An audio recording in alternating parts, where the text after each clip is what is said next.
Usok na kang mahirap pandarin.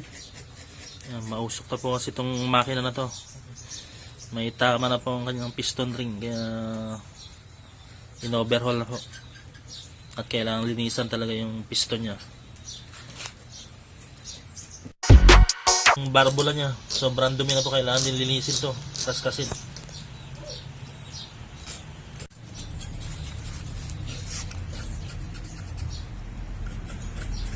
Sunod.